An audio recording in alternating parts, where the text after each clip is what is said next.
د هغې نه بد سوال دا دی چې یو سړی منځه ته ننوځي او د ده نه د جمع یو رکعت یا دوه شوي نو دی به د اخرنۍ مونځ ډک کوي که تش کوي الجواب بالله التوفیق دا مسله بار بار زموږ نه خلک تپوسي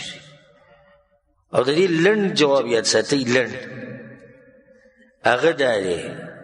چې ته جومات ته راننوځې نو په ترتیب سره مونځ کوه او ترتیب دا دی 1 2 3 4 بس خبره ختمه شو نه دا 1 او 2 د ډک کي 3 او 4 د تشکی دا کم رکعت چې ته د امام سره کې اکه د امام دریم دی که دویم دی که څلورم دی خو ستا څه دی اولنی دی دا به ډک دویم به ډک بیا دریم به تشي څلورم به تشي حدیث کې دا راځي امام بخاري رحمه الله دا روایت راوړی دی اذا سمعتم الاقامه کله چې تاسو اقامت واورئ فامشوا الى الصلاه منزل ځئ وعليكم بالسکینه والوقار ولا تسرعوا په تاسو د سکینت وقار اطمینان او منډې مه وهئ د حدیث کې دا فایده راوځي چې منډې مه وهئ بعضو خلکو دا غلط طریقه ده چې منډې وایي منډې به نه وایي فما ادرکتم فصلوا کوم نو چې تاسو ته میلاو شو هغه وکئ وما فاتکم فاتموا او کوم نو چې دنه پاتې شوی دی هغه پوره کوي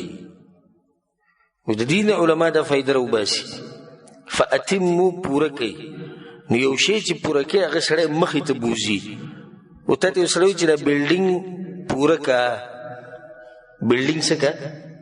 پوره کا نو مطلب دا دی چې بنیادونه ستنې لا نه دي راختلي تر دویم چت نه شروع وکړه کیدای شي پوره کا مطلب چې لاندې نه د ویښ نه شروع وکړه بیا مخې ته خپل کار بوځي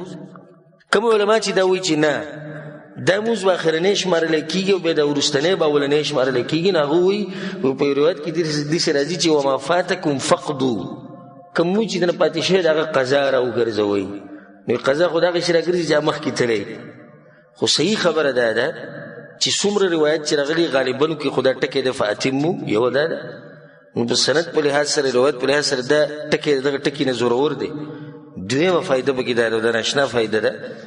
چې فقدو مطلب دلته دا نه دی چې قضا راوګرځوي فقدو پوره کوي فاتموا بشان او بغي باندې دلیل له قران نه دلیل د الله وی فاذا قضيتم مناسككم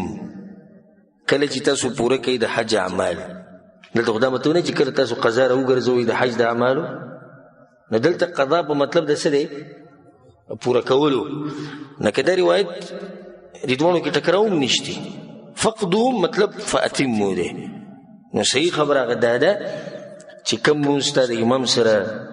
رالاندې کو دا مونځ ته اولنی دی کوم چې دنه پاتې دی هغه اخرنی دی والله اعلم